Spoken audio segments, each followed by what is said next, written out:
전세 보증금 못 줘. 마음대로 하세요. 완전 배째라죠. 여러분, 이게 전세 시장에 이런 배째라가 어마어마합니다. 어마어마합니다. 이걸 한번 보실래요? 전세 보증금 반환 보정 사고 금액입니다. 전세 보증금 못 주는 거예요. 2024년 1월에서 7월까지 무려 3조 818억 원이 전년 대비해서 36.1%가 늘어났습니다. 전년에 2조 2637억 원이었거든요. 그러니까 나 보증금 못 내줘 배째 하는 사람들이 진짜 많이 늘어났다는 뜻이에요. 이게 여러분 앞으로 내려다보면 진짜 충격적인 게 됩니다. 2021년에는 5,790억 원이었지만 2022년에 이게 1조 1,726억 원이 됩니다. 작년에는 4조입니다. 4조 3,347억 원. 무려 269.7%가 늘어났습니다. 1조 1,700억 원이 4조 3,300억 원이 됐으니까 3조 1,600억 원이 늘어났다는 뜻이잖아요. 배째라가 이렇게 많아졌어요. 저는 여러분 왜 시장에서 이렇게 배째라 나 전세 보증금 못 주겠다 이런 일들이 많이 벌어졌을까요? 저는 여러분 간단하다고 생각합니다. 전세 보증금을 내주고 싶어도 내주지 못한다는 뜻이에요.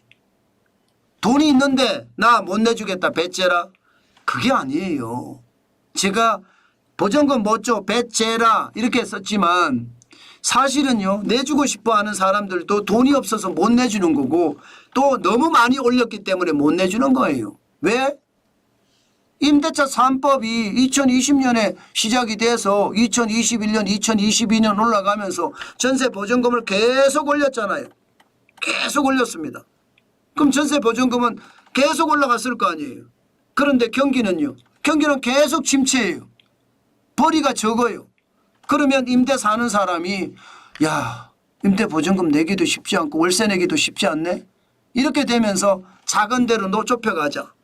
작은 데로 좁혀가고 남는 돈으로 아이들 공부도 시키고 우리 생활도 하자. 이렇게 정리를 해가는 와중에 나 임대 보증금 못 줘 이렇게 되는 사람들이 너무 많이 올렸으니까 그런 문제가 터진다는 거예요.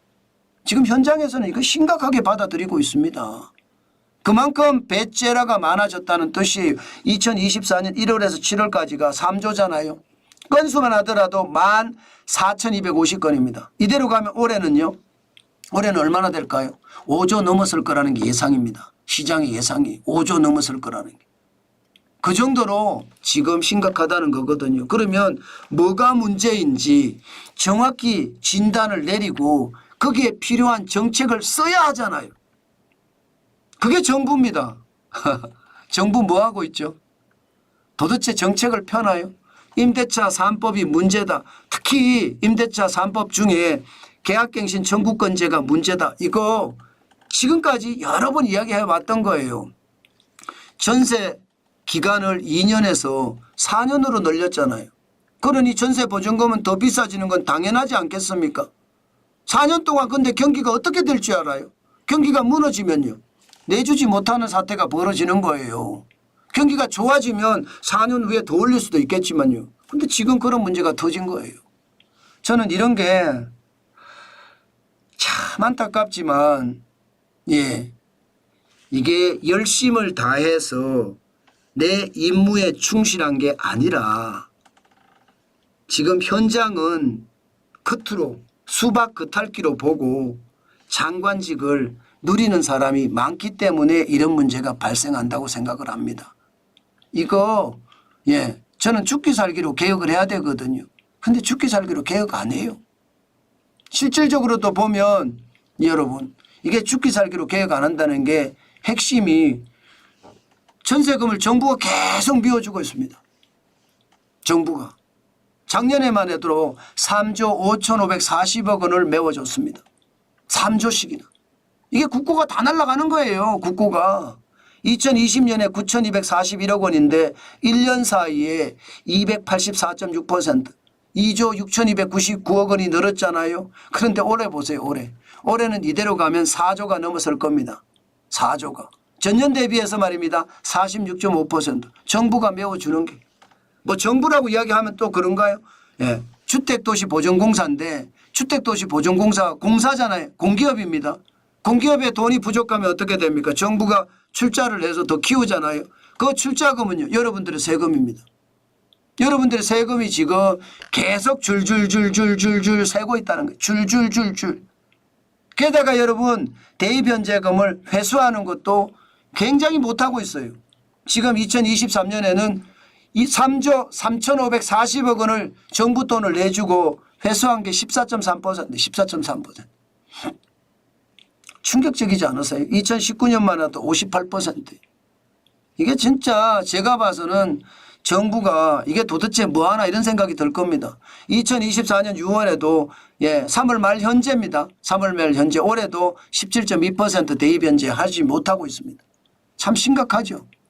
저는 여러분 보증금 못 줘 배째라 하는 게 자꾸 늘어나는 것도 정부가 이렇게 다 대신 변제해 주니까 정부 돈 떼먹는 거예요. 여러분 전세 사기 치는 사람들 이야기하는 걸 들으면요. 내가 서민들 내가 덩쳐먹은 게 아니야. 서민들은 정부로부터 받잖아. 나는 정부 돈 떼먹은 거야. 결국은 공금을 떼먹었다는 뜻이잖아요. 참 안타깝죠. 이게 여러분 대입변제도 워낙 많이 해주니까 이런 문제가 생기는 거예요. 이게 여러분 대입변제라는 게 전세자금이라는 게 그렇잖아요. 전세자금이라는 게 진짜 열심히 일해서 내 돈을 키워서 이게 전세도 가고 전세 늘려가다가 나중에 집도 사고 집도 늘려가고 이래야 되는데 전세금부터 대출을 받고 집 살 때 대출 더 많이 받고 그러니 시장에 저는 불합리가 판을 친다. 그러니까 지금 전세금을 사기쳐 먹는 사람들도 굉장히 많아졌다. 저는 그렇게 생각합니다. 여러분 경제라는 게 뭐 없는 사람 위주로 경제를 만든다 뭐 그런 경제를 진행한다 이런 이야기도 하지만 제가 보기에는 없는 사람이고 있는 사람이고 그게 중요한 게 아니고요. 경제는 시장 원리에 따라서 움직여야 되거든요. 그런데 시장 원리에 따라서 움직이지 않으니까 이런 모든 문제들이 발생된다고 생각을 합니다. 아니 모든 게 정치 일색이잖아요. 표가 어떻게 되는지에 따라서 계속 달라지잖아요. 저는 그게 말입니다. 결국 시장을 망치는 일이라고 생각합니다. 정치가 경제를 덮으면 안 되거든요. 그런데 우리나라는 지금 정치가 경제를 덮고 있습니다. 그러니 시장의 어떤 우울함이 굉장히 커지고 시장의 어떤 침체가 걷잡을 수 없다 이렇게 생각이 들죠. 저는 참 안타깝다고 생각을 해요. 그래서 다음 대통령은요. 누가 되더라도 제발 경제를 좀 잘하는 사람이 대통령이 됐으면 좋겠어요. 세세하게 살펴서 우리 경제가 제대로 궤도에 올라가는 것 이거 만드는 거 있잖아요. 뭐 세세하게 못 살핀다고 하더라도 지금처럼 보다는 낫지 않을까 그런 생각이 들거든요. 경제라는 게 지금 제대로 살펴봐야 되는데 저는 참 안타깝다는 생각만 많이 합니다. 그 정도로 경제의 상황은요. 솔직히 좋지 않습니다. 경제 상황. 저는 그래서 더 어렵다고 생각합니다. 더 어렵다. 이게 현장 중심의 정책이 펴져야 되는데 그렇지 못하다는 게 아유 말해서 못하겠습니까? 가슴만 많이 아프네요 오늘은요. 그 정도로 경제가 여전히 문재인 정부 때나 지금이나 똑같이 움직이고 있다는 게 너무나 안타깝습니다. 그나마 수출이 좋은 게 다행이죠. 그러나 제도 개선이 이루어지지 않으니까 많은 사람들이 그렇게 이야기하잖아요. 공룡야당 때문이다 이렇게 이야기하지만 공룡야당 때문도 맞아요. 그런데 정부도 저는 노력을 다해야 되는데 노력이 부족하다. 저는 그렇게 생각합니다.